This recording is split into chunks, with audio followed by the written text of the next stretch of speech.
Meus irmãos, hoje nós estamos no segundo domingo do ano, na segunda semana do ano. E o que você tem esperado para esse ano? O que você espera? Geralmente, quando vira o ano, as pessoas esperam, não, esse ano vai ser bom, esse ano tem que ser melhor. Esse ano as coisas vão ficar melhor, eu vou melhorar nisso, vou melhorar naquilo. Eu espero que tais e tais coisas melhorem. Mas a triste verdade que as Escrituras nos trazem é que a cada ano que passa, as coisas tendem a piorar. As coisas vão piorar. Não adianta a gente se iludir achando que o mal vai diminuir, os bons vão ter paz em seus caminhos. Até existe uma doutrina chamada pós-milenista que acredita que a igreja vai prosperar, vai haver a reconstrução cristã e então Jesus volta. Mas a doutrina reformada discorda disso. Hoje nós veremos um pouco sobre esse problema. Conforme diz a Santa Palavra de Deus, no Salmo de número 73, a partir do verso 1, com efeito, Deus é bom para com Israel, para com os de coração limpo. Quanto a mim, porém, quase me resvalaram os pés. Pouco faltou para que se desviassem os meus passos, pois eu invejava os arrogantes, ao ver a prosperidade dos perversos. Até aqui. Meus irmãos, eu espero hoje que, através da Palavra de Deus, a consolação do Espírito, o poder do nosso Jesus e o amor de nosso Pai seja como um bálsamo nas feridas dos nossos corações. Os salmos são maravilhosos, pois eles são a aplicação dos atributos de Deus na vida dos seus servos.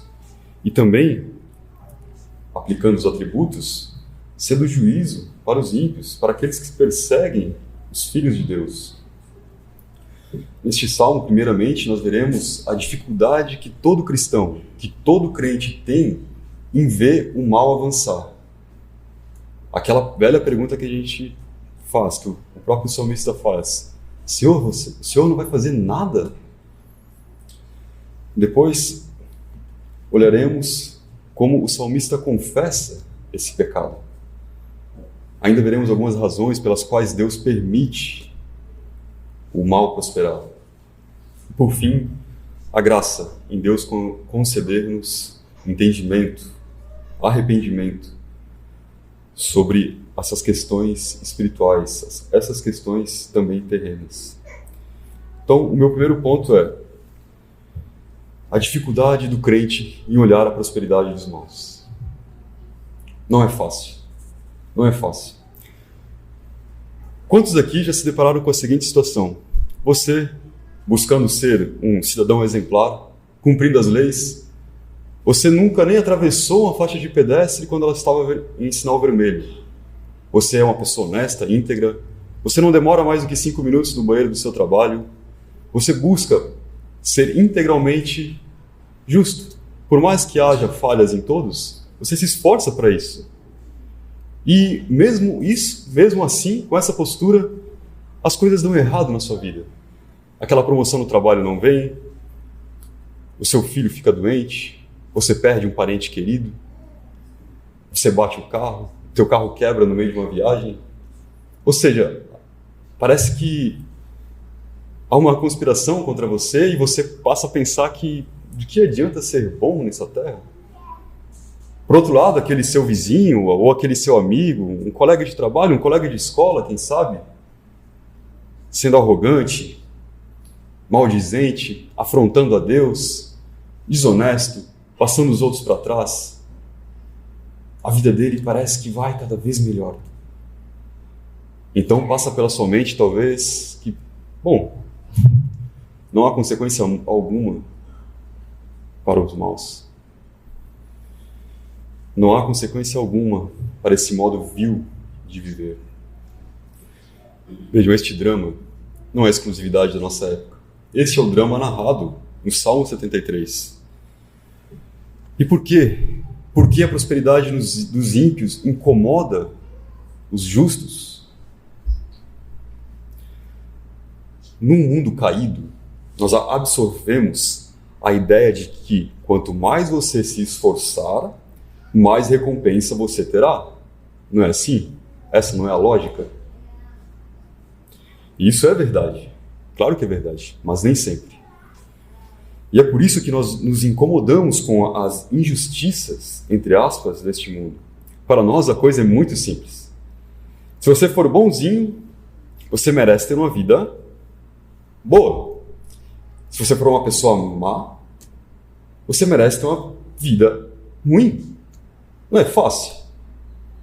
Seria muito fácil, né? Se as coisas fossem assim. Bom, mas as coisas não são tão simples assim. Não é assim que Deus trabalha. E Deus é o governador da providência. Ele é o Senhor. Ele é o soberano deste universo, a qual cada pedrinha está subjugada a Ele. Além do mais, preste atenção nisso. Se Ele for dar a cada um segundo o que merece, todos estariam, neste momento, no inferno. Você concorda com isso? E o que você merecia era o inferno? Você não tem direito algum de reclamar algo a Deus? Não há um justo, nenhum sequer. Todos a uma se fizeram inúteis. Então nós já podemos começar a esclarecer um pouco as coisas. Nós já podemos entender que a resolução da prosperidade dos maus não pode ser resolvida com o sistema de recompensa humana. Deus não pode simplesmente eliminar o mal do mundo, porque então ele teria que nos eliminar também. Você quer que Deus elimine o mal do mundo?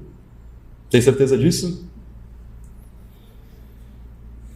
Este problema universal da prosperidade dos maus segue-se logo após o louvor inicial que o salmista faz e a admissão de que os seus pés quase se resvalaram. Seus pés quase se resvalaram, mas Deus o segurou pela mão, como ele mesmo afirma no verso 23. No verso 3, ele confessa o pecado. É um pecado. Eu invejava os arrogantes ao ver a prosperidade dos maus. Percebem a confissão humilde de pecado? Com base nisso, eu quero chamar a atenção para um problema espiritual da igreja moderna, da igreja dos nossos dias. Preste atenção nisso. Entendam o que eu quero dizer com isso. Há uma ausência de uma cultura de arrependimento. Uma ausência de uma cultura de confissão de pecados. Agora você pode ter pensado, pô, André, como assim? Nós não pedimos perdão constantemente? Nós oramos a oração básica, vamos dizer assim, o Pai Nosso, nós pedimos perdão? Correto? Nós pedimos perdão. Mas a confissão do pecado deve ser o precedente do arrependimento. E como nós não vemos profundas transformações, eu particularmente temo que esses pedidos estão sendo apenas superficiais. Eu falei semana passada e repito, a generalização é irmã da relativização. Se você não especifica algo, fica muito fácil. Ah, Senhor, me perdoa pelos meus pecados. Parece que você quer esconder de Deus aquilo que você sabe que está fazendo de errado.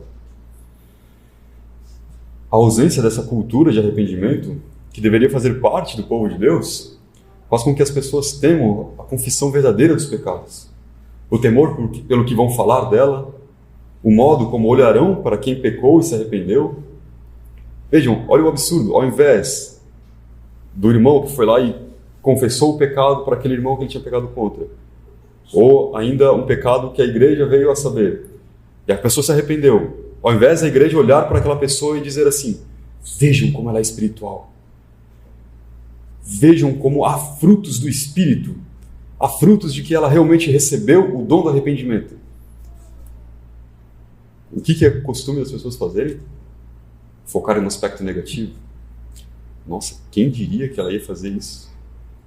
Aquele irmão foi capaz de fazer isso? Vejam que a ênfase não está no arrependimento, não está na espiritualidade. A ênfase está no pecado, na picuinha, na fofoca que aquilo vai gerar.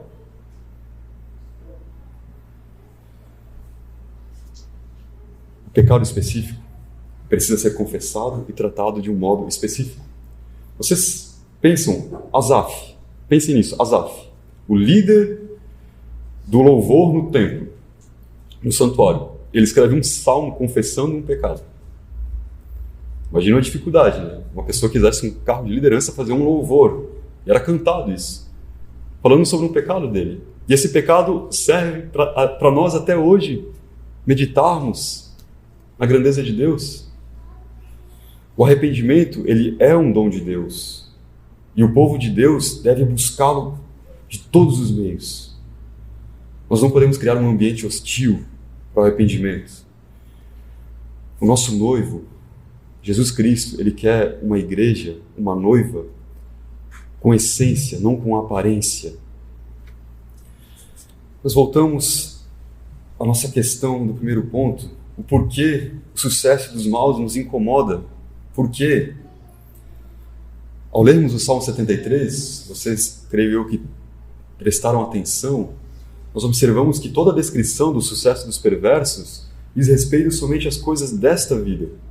Eles têm saúde, eles são soberbos e prósperos, cremos que a partir disso eles eram bem-sucedidos materialmente. Eles maldizem e afrontam a Deus. Tudo isso fica no campo terreno. Não há sucesso para eles no que realmente importa. Você tem noção disso? Nós vemos então que quanto mais a sua mente está presa nas coisas dessa terra, neste mundo, mais a aparente prosperidade dos maus vai lhe afetar, vai lhe incomodar. Você não está incomodado com ele estar rumando ao inferno. Você está incomodado porque ele trocou de carro de novo esse ano. Você não está preocupado com a alma dessa pessoa, mas com o fato dela cada vez mais acrescentar zeros à sua conta. A solução óbvia para você parar de se deixar afetar tanto por isso é você olhar para Cristo. E onde Cristo está? Cristo está entronizado nos mais altos céus. É você olhar para o alto, para aquilo que realmente importa. Quando o seu progresso espiritual for mais importante que o seu progresso financeiro,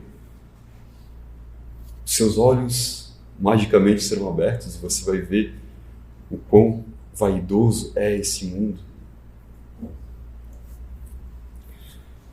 Paulo diz que perdeu todas as coisas por causa de Cristo, mas considera todas essas coisas como esterco para ganhar a Cristo, como esterco.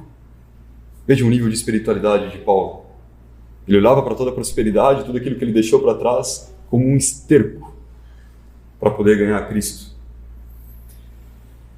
O fato de Deus abençoar e fazer alguns prosperarem não coloca como regra que todo cristão fiel, que toda pessoa fiel, justa e íntegra vai prosperar.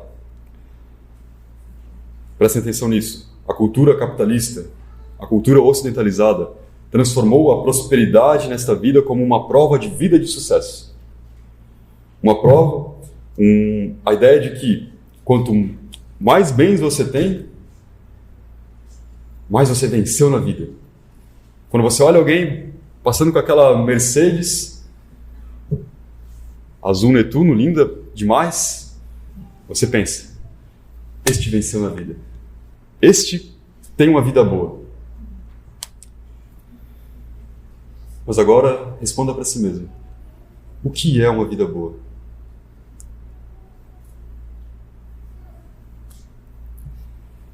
Bom, meus irmãos, o meio gospel tem dado demasiada ênfase às coisas dessa terra. Nós temos dado demasiada ênfase às coisas dessa terra.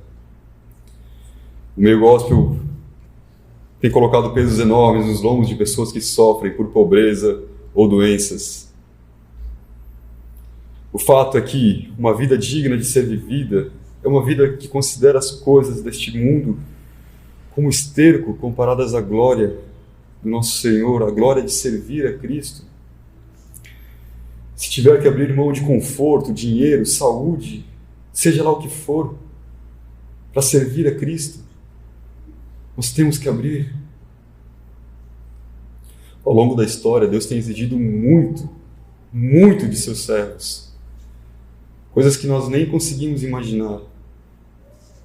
E como nós, diante de tão grande nuvem de testemunhas, temos a ousadia de não querer abrir mão de nada para avançar em espiritualidade, em devoção.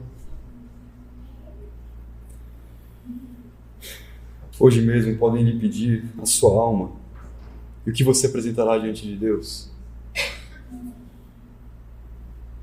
Não adianta chegar lá e dizer: ah, Senhor, mas eu tive um carro importado, eu tive um apartamento de luxo na praia. Nada disso vai adiantar. A verdade bíblica é que quanto mais nosso coração está nas coisas do mundo, menos está no seio de Cristo.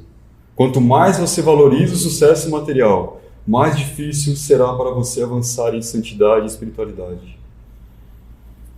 Ou você acha que poderá avançar nessas coisas sem sacrificar algum ídolo? Sem sacrificar algo que está entre você e Deus? Impedindo que você busque Deus acima de todas as coisas? Não. Não. Provavelmente o pensamento do verso 13 lhe pegará e você acreditará que é inútil manter o coração limpo. Talvez você esteja pensando neste momento: bom, André, isso não é para mim, eu não tenho essa fé toda, talvez seja para você, né? Você é presbítero, talvez seja para aquele outro irmão ali que é mais piedoso do que eu tenho uma vida boa, como você disse, uma vida dedicada integralmente a Cristo. Não, eu não consigo. Eu não tenho essa capacidade. Meus irmãos, você acha que eu tenho? Você acha que eu sou diferente de você? Você acha que sobre mim vem uma graça diferente da graça que veio sobre você? A lei de Deus nivela todos por baixo.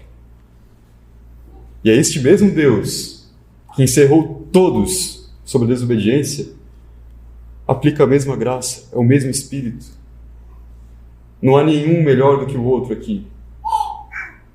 É pelo poder de Deus, pela ação do Espírito Santo, nós podemos avançar em direção ao nosso alvo, que é Cristo. Esse pessimismo quanto à escatologia ou à doutrina do fim dos tempos, muitas vezes faz com que cristãos sejam inativos. Ah, as coisas vão piorar, né? Fazer o quê? As coisas vão piorar. Vão. Mas nós somos chamados a sermos como combatentes, como soldados. Paulo usa essa figura para falar do cristão. Cada um de nós aqui será cobrado, será julgado por isso. Não adianta terceirizar a responsabilidade e dizer: eu queria buscar a Deus, mas Deus não colocou no meu coração buscá-lo. Percebem a loucura que é isso? Só uma última ênfase para encerrar esse primeiro ponto. Prosperar não é pecado. Ser próspero não é pecado. Existe propósito na prosperidade do cristão. Conforme 2 Coríntios capítulo 9, ser canal de bênçãos para que glorifiquem a Deus. Só para não acharem que eu estou pregando contra a prosperidade. Não. Não é isso. Agora me responda a seguinte pergunta. Pode ser mentalmente. Você entende que quanto mais seu coração estiver nas coisas dessa terra, mais a prosperidade dos maus lhe afetará? Segundo ponto.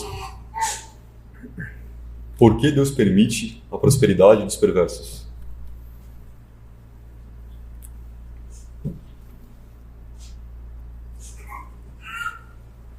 A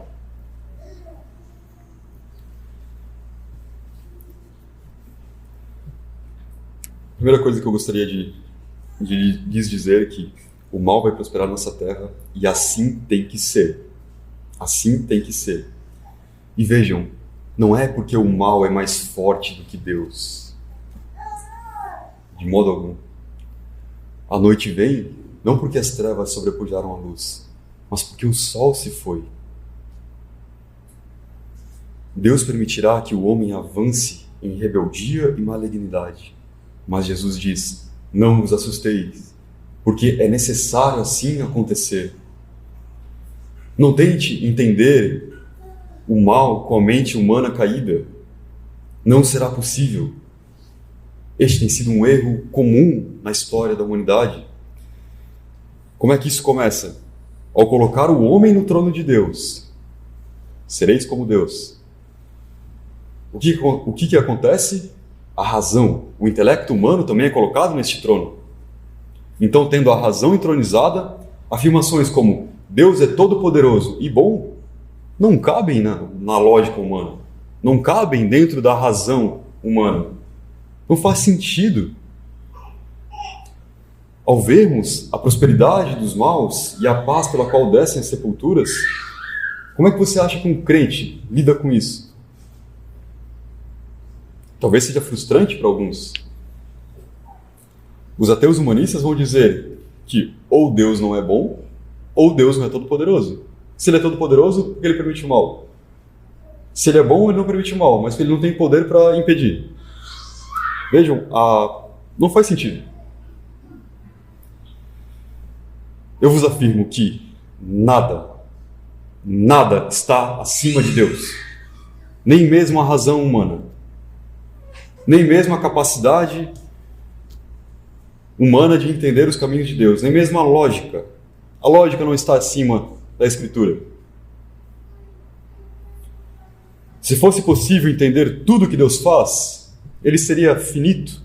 Ou seja, ele teria um início e fim. Ele caberia na mente humana, uma mente finita? Que Deus seria esse? Eu não estaria aqui para servir um Deus finito, porque ele não seria Deus. Existem centenas talvez milhões de deuses finitos por este mundo. Somente nosso Senhor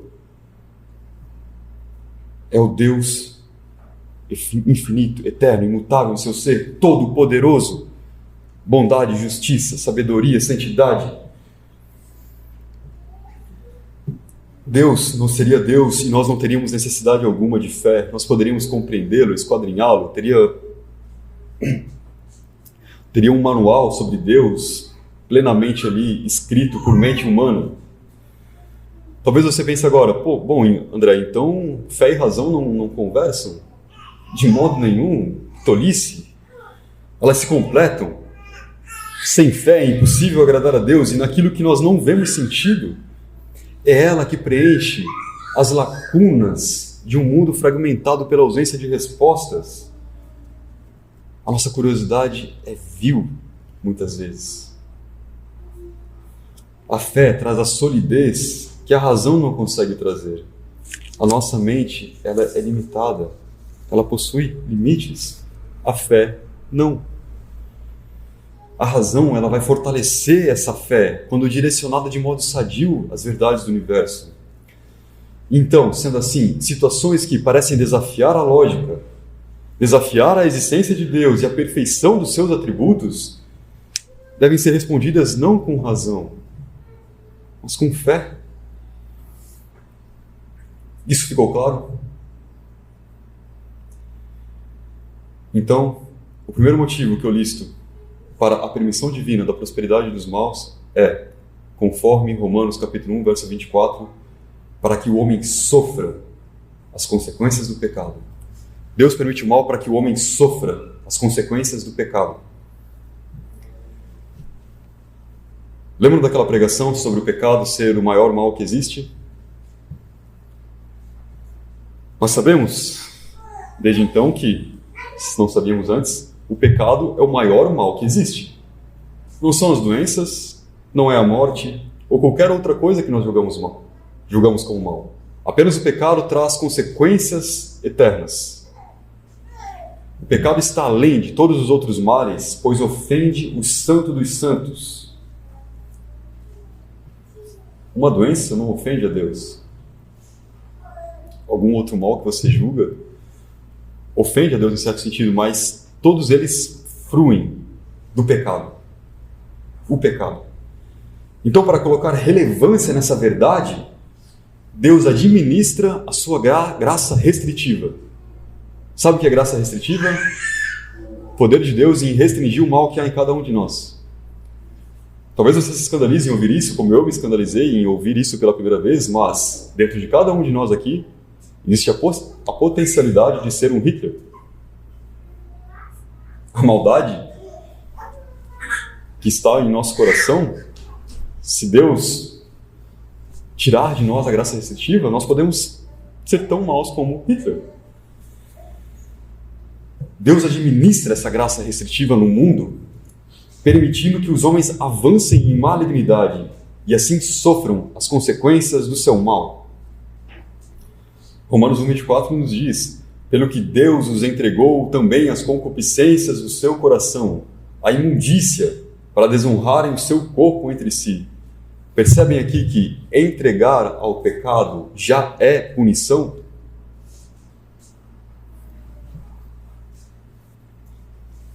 Meus irmãos, você não pode se sentir confortável no pecado. Você não pode se sentir confortável sendo punido.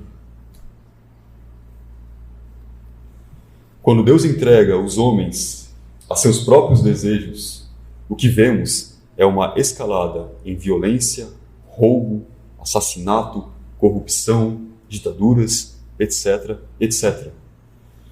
Todos sabem, não só os cristãos, os ímpios também, todos sabem que existem algo de errado com este mundo.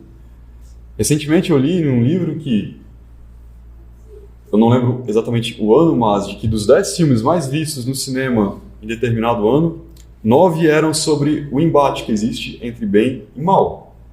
O mal está aí. O homem sabe que existe, é inegável.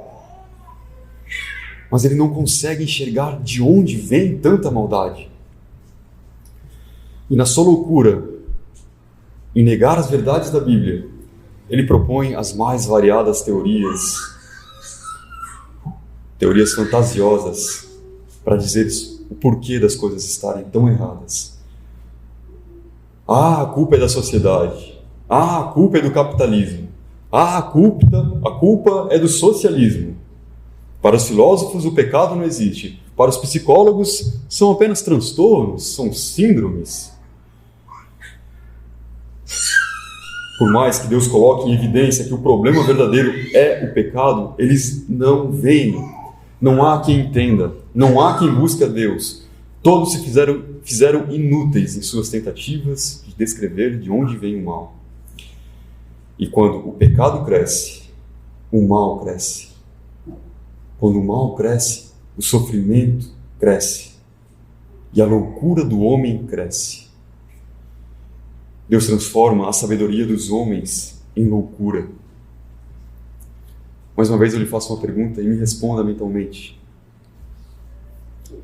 Você entende que Deus precisa permitir o avanço do mal para a própria punição do mundo?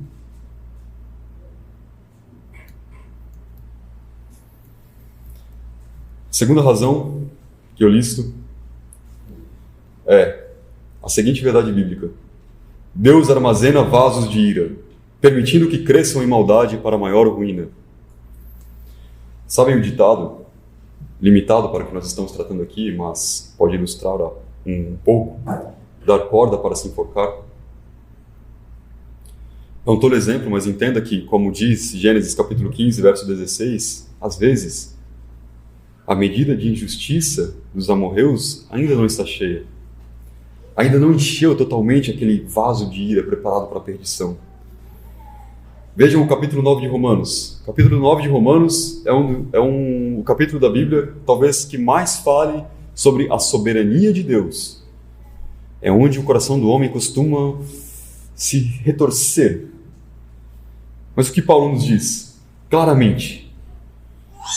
No verso 17 é o seguinte: pois diz a Escritura a Faraó: para isso mesmo te levantei, para mostrar em você o meu propósito e para que o meu nome seja proclamado nessa terra.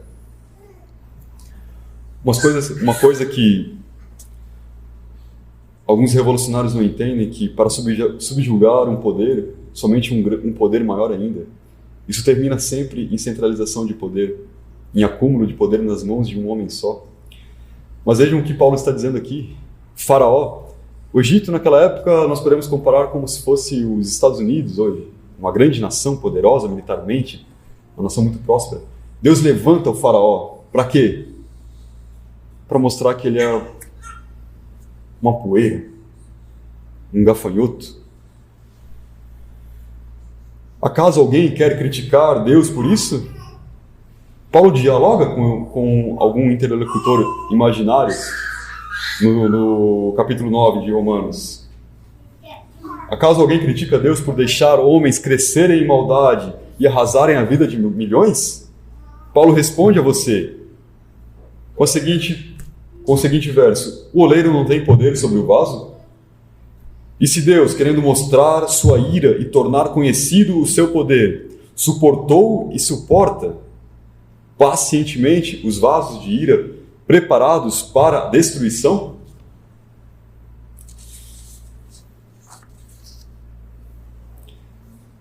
Meus irmãos, o consolo é que Deus intervém. Deus intervém.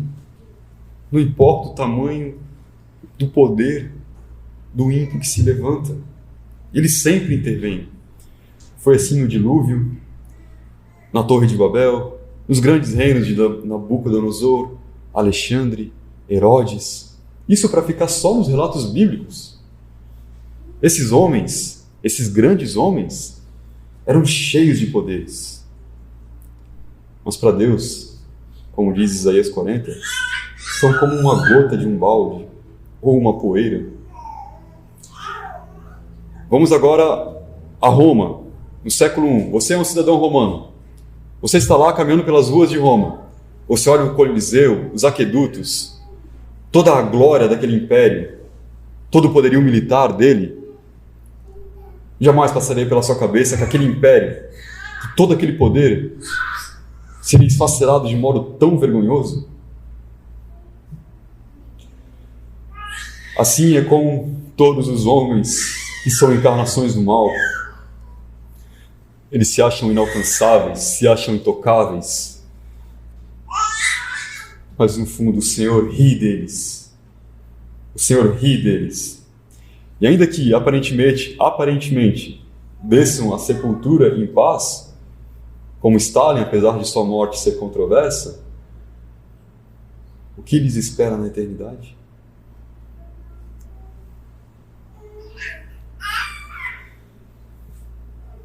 A glória da vitória sobre tamanho poder humano glorifica ainda mais o Senhor dos Exércitos. Ao tratar o maior dos homens como um simples gafanhoto, esse gafanhoto já pode ter devorado várias fazendas, Deus proclama seu poder e glória diante dos homens. Deus os esmagará. Deus os esmagará. Não importa quão poderoso seja esse homem. Deus esmagará como quem esmaga um ovo. Mesmo que esse ovo não perceba toda a sua fragilidade diante do Senhor dos Exércitos. E meus irmãos, sejamos preparados para isso. Pode ser na nossa geração ou não. Haverá um dia em que Deus permitirá que um grande vaso de ira,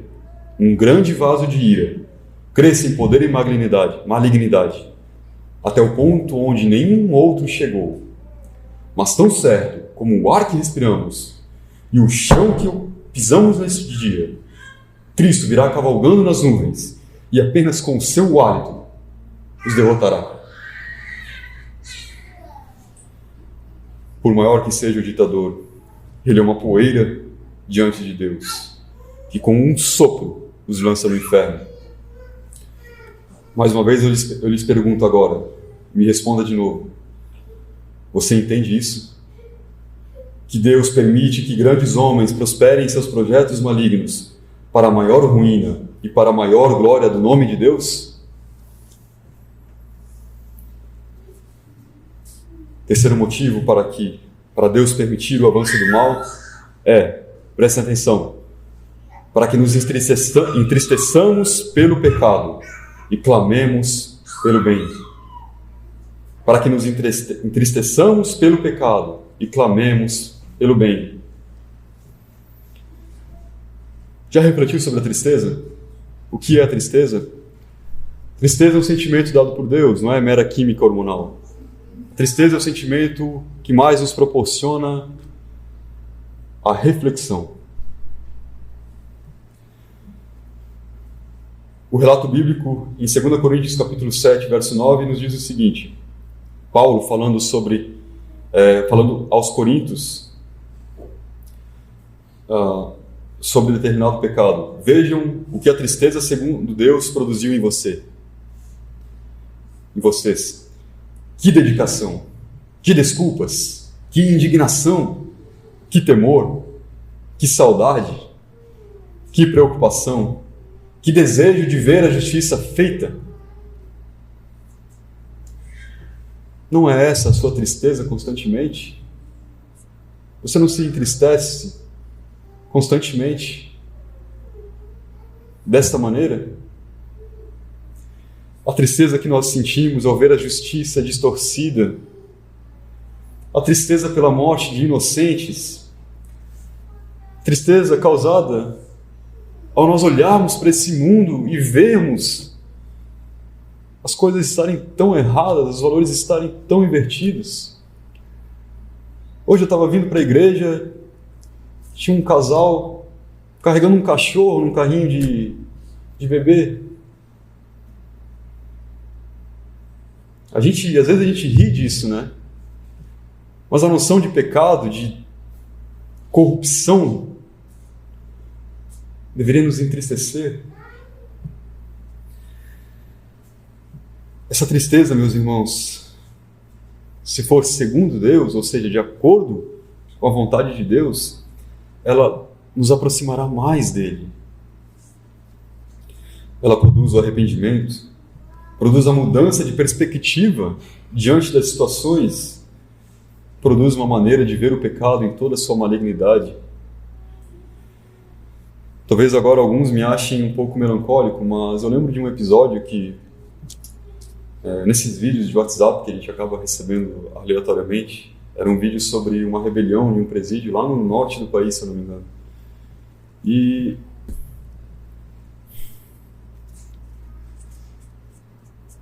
estavam alguns presos decapitaram um outro preso e estavam lá jogando bola com a cabeça do outro preso.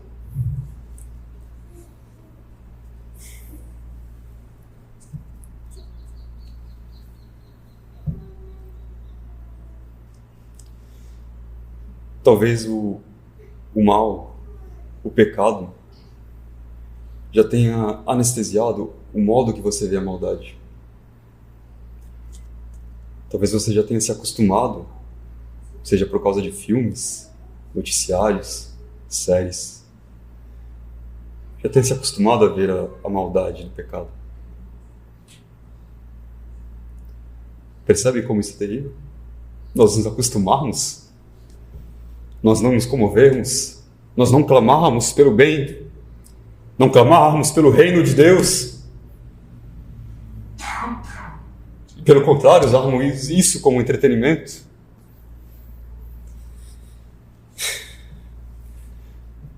Deus, ao permitir o avanço dos maus, consequentemente, ou não, né, deve aumentar a oração dos justos. As maiores dores, maiores sofrimentos, maiores angústias produziram as maiores provas de fé que este mundo já viu. Produziram os homens que este mundo não era digno. Me responda, se você olhar para a sua vida, consegue ver os momentos em que você mais buscou a Deus? Consegue ver os momentos onde a sua oração foi mais sincera, mais piedosa? Eram momentos de paz e prosperidade? Eu duvido muito. Tenho certeza que eram momentos de tristeza e angústia, momentos de dor, de sofrimento. E assim é o coração do homem. Não tem como entender, né? Augusto Nicodemos diz que o melhor professor de oração que existe é o sofrimento. Oh, meus irmãos, que sabedoria é essa que coloca até mesmo as piores dores para o bem de seu povo? Quão sublime é o nosso Deus Altíssimo! Com Deus a tristeza não é tristeza. Quando você muda a perspectiva de enxergá-la, você entende isso? Me responda mais uma vez. Você entende que Deus permite o mal avançar para que a tristeza que ele causa faça com que o seu povo tenha mais intimidade com ele? Aqui eu falo da tristeza segundo Deus, como nós lemos. Você entende isso?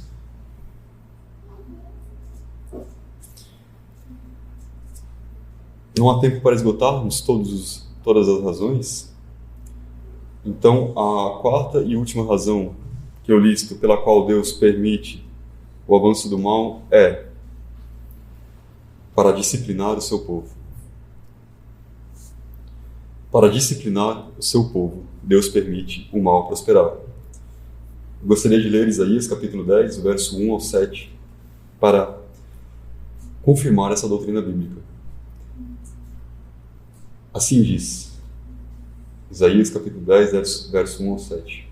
Ai dos que decretam leis injustas, dos que escrevem leis de opressão para negarem justiça aos pobres, para arrebatarem o direito aos aflitos do meu povo, a fim de despojarem as viúvas e roubarem os órfãos. Mas que fareis vós no dia do castigo, na calamidade que vem de longe? A quem recorrereis para obter socorro e onde deixareis a vossa glória? Nada mais vos resta fazer, senão dobrar-vos entre os prisioneiros e cair entre os mortos. Contudo, não se aparta a sua ira, e a mão dele continua ainda estendida. Ai da Assíria, cetro da minha ira! A vara em sua mão é o instrumento do meu furor. Envio-a contra uma nação ímpia, e contra o povo da minha indignação lhe dou ordens, para que dele roube a presa, e lhe tome o despojo, e o ponha para ser pisado aos pés, como a lama das ruas. Ela, porém, assim não pensa. O seu coração não entende assim. Antes, intenta consigo mesma destruir e desarraigar não poucas nações. Perceberam a ênfase aqui? A vara em sua mão é instrumento do meu furor. Deus estava usando o exército assírio para disciplinar Israel e Judá. Percebem a clareza do texto bíblico? Algo que nós enxergamos com dificuldade hoje em dia. Deus coloca o poderoso exército assírio como um instrumento de disciplina. E o verso 7 nos diz que os assírios não pensam assim. Os assírios acham que estão agindo por conta própria, graças ao seu poder e soberania, soberbos, arrogantes. Da mesma maneira, hoje, aqueles que parecem triunfar contra o povo de Deus estão sendo, sim, instrumentos de disciplina.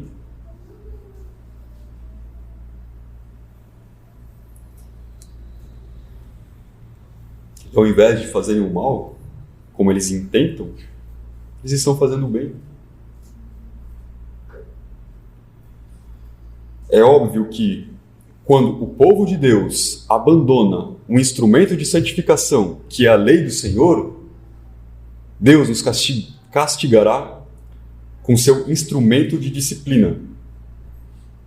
Com algum instrumento de disciplina. Mas vejam a graça disso. Uma aflição ou dor momentânea gera fruto para a eternidade. Deus está esculpindo em nós a imagem de Cristo. Essa pedra bruta, que é o coração do homem, só pode ser esmagado com a palavra de Deus. E o coração de carne que nós recebemos no lugar é esculpido com instrumento, mas é esculpido através da dor, Mas é uma dor boa. É uma dor boa. Aquela dor de academia, aquela dor que você sabe que está trazendo uma transformação para melhor. Vai te fazer se aproximar mais de Deus. E não pensem, jamais pensem que este instrumento que Deus está usando para disciplinar o seu povo, jamais pensem que ele vai ficar impune. Isaías, no mesmo capítulo 10, no verso 12, ele nos escreve assim: por isso acontecerá que, havendo o Senhor acabado toda a sua obra no Monte Sião, em Jerusalém, então, somente então, castigará a arrogância do coração do rei da Síria e a desmedida altivez dos seus olhos. Depois de cumprir o seu propósito, de terminar a obra que estava sendo feita no Monte Sião, em Jerusalém, eles seriam castigados. Depois que esse totalitarismo de hoje, depois que as ditaduras de hoje, depois que a opressão contra o cristianismo, a perseguição contra o cristianismo terminar a sua obra, ela será castigada.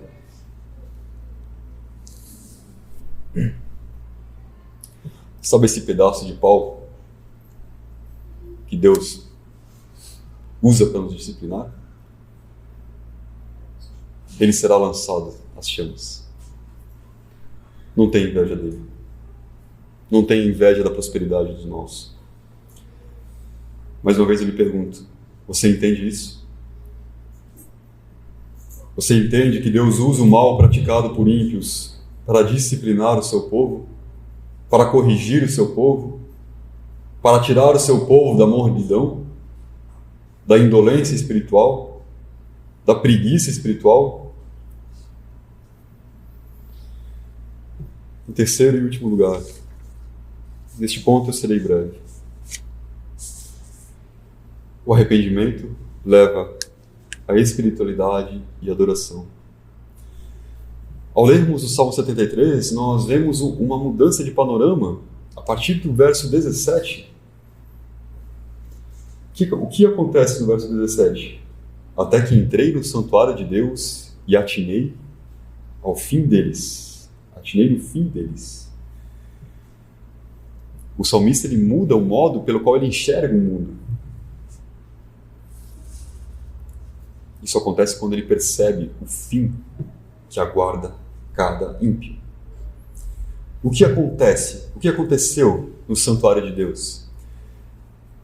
Vejam, o santuário de Deus era o local onde havia a leitura da lei de Deus na época, os louvores, os levitas cantavam os louvores. Era o que nós poderíamos dizer que a igreja. Ele foi para a igreja. E lá algo mudou. A maneira pela qual ele enxergava o mundo, pela qual ele vivia, mudou ao ele ir na igreja. Vejam, não foi só simplesmente ir. Né? Não é tão simples assim. Mas houve uma transformação no seu coração. Ou ainda um entendimento espiritual foi concedido a ele. No santuário, na igreja, o povo de Deus, os justos, recebem tudo aquilo que precisam para peregrinar neste mundo. Vamos usar a seguinte ilustração. Digamos que você vai construir um muro muito alto para se proteger de ameaças externas. Você vai construir pensando na sua segurança. Você vai lá, coloca tijolo após tijolo, tijolo após tijolo. E o resultado, obviamente, é um muro cada vez mais seguro, mais alto. Igreja, e assim é quando nós viemos ao culto. Assim é quando nós viemos à igreja. E é claro, aplicamos e buscamos viver a palavra de Deus nas nossas vidas. Você, ao construir este muro muito alto, você não se lembra de cada tijolo que colocou. Da mesma maneira, você não vai conseguir se lembrar de cada sermão que você ouviu. Não tem como. A nossa memória não suporta. Mas da mesma maneira que o muro está lá, robusto, forte, seguro, a sua fé também estará. Você estará protegido, digamos assim. E como saber que aquilo que o salmista ouviu no santuário realmente fez efeito? Como saber que o tijolinho que você está recebendo aqui hoje, você vai colocar no seu muro e não vai jogar fora assim que sair com o seu carro daqui? Há como evidenciar isso? Primeiro que a argamassa, quem coloca é o Espírito Santo, né? Somente Ele. A glória é toda dele. Mas nós temos duas evidências aqui no texto que comprovam isso. A primeira, presta atenção, ele sente uma tristeza e culpa pelo pecado cometido. Verso 21 e 22. Quando o coração se me amargou e as entranhas se me comoveram, eu estava embrutecido e ignorante. Era como um irracional à tua presença. O termo aqui no hebraico diz respeito a um animal que não pensa, um irracional. Eu era como um jumento na tua presença, Senhor. Percebem a culpa que ele sentia em ter invejado a prosperidade dos maus? Faça uma auto-reflexão agora, uma auto-análise. Quando você peca, você reflete sobre aquilo que você fez. Você se entristece? Hoje, ao ser confrontado, talvez, com alguma parte do sermão, você se entristeceu? Ou a palavra simplesmente bateu na parede e voltou?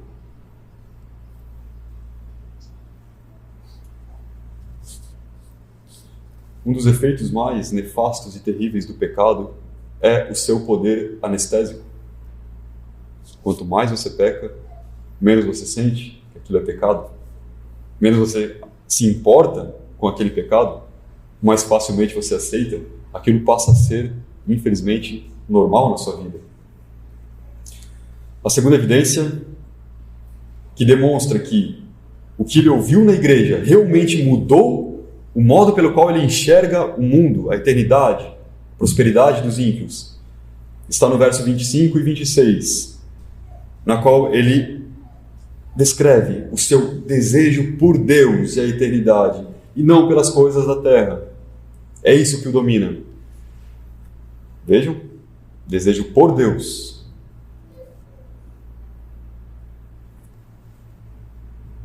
Verso 25. Quem mais tenho no céu? Não há outro em quem eu me compraza na terra. Ainda que a minha carne e o meu coração desfaleçam, Deus é a fortaleza do meu coração e a minha herança para sempre. Quando eu olho para o céu, antes vamos fazer o seguinte exercício. Pense no céu.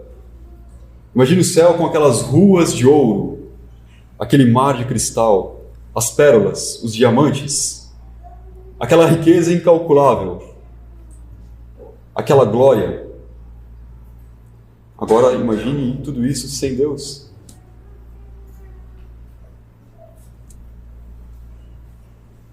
Sem Deus, o céu não é céu. Por isso ele diz: que mais tenho eu no céu? Não há outro quem eu me compraza na terra. Não importa se é na terra ou se é no céu, o prazer dele é Deus.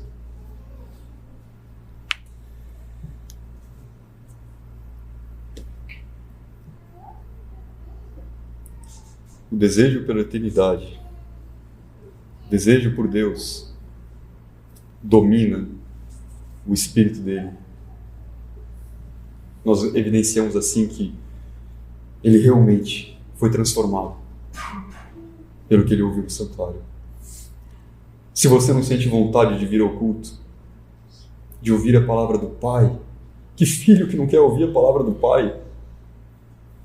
Se as coisas que você faz para Deus são feitas como um mercenário, pensando apenas no seu interesse, se o que você ouviu aqui, você joga fora assim que sai com o seu carro, eu advirto. pouco falta para que seus pés escorreguem.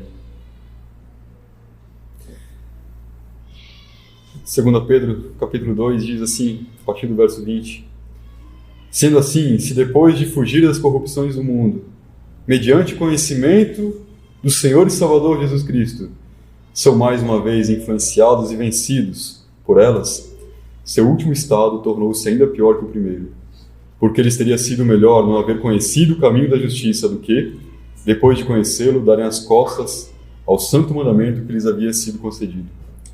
Dessa maneira, confirma-se neles o quanto é verdadeiro o provérbio que diz: o cão voltou ao seu vômito, a porca lavada volta a revolver-se no lamaçal.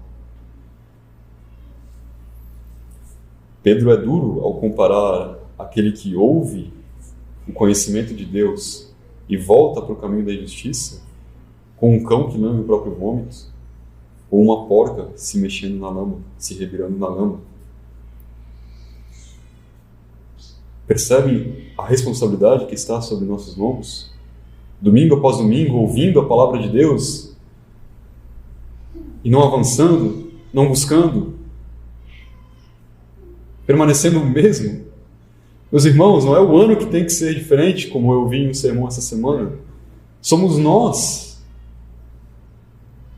O mal vai prosperar neste mundo.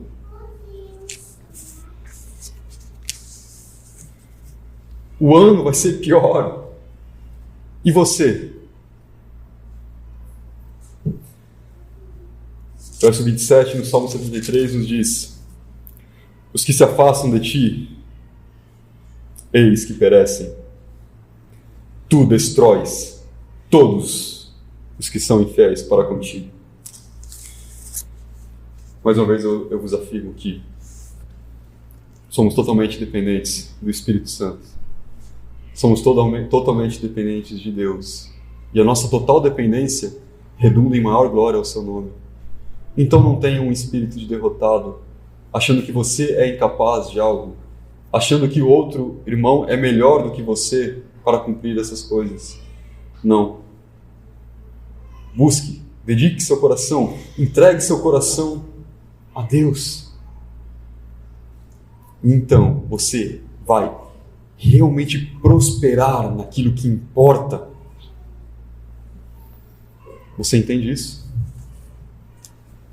Se coloque de pé. Vamos orar a Deus.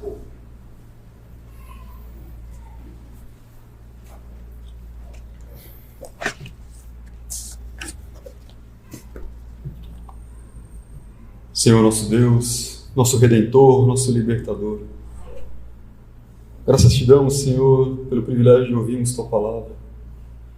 Senhor, a Palavra chegou aos nossos ouvidos. Nós dependemos de Ti para que as leve aos nossos corações. Senhor, que o consolo do Teu Espírito nos acompanhe ao vermos o mal avançar, ao vermos o ímpio triunfar. Que as verdades bíblicas estejam continuamente diante de nós, nos dando força para permanecermos limpos e puros de coração. Que nós jamais venhamos, Senhor, a sermos tentados a acreditar que é inútil conservar o nosso coração limpo. Não, Senhor. Nosso coração está sendo formado, moldado para Ti. Para Ti, Senhor. Nós confessamos a nossa debilidade.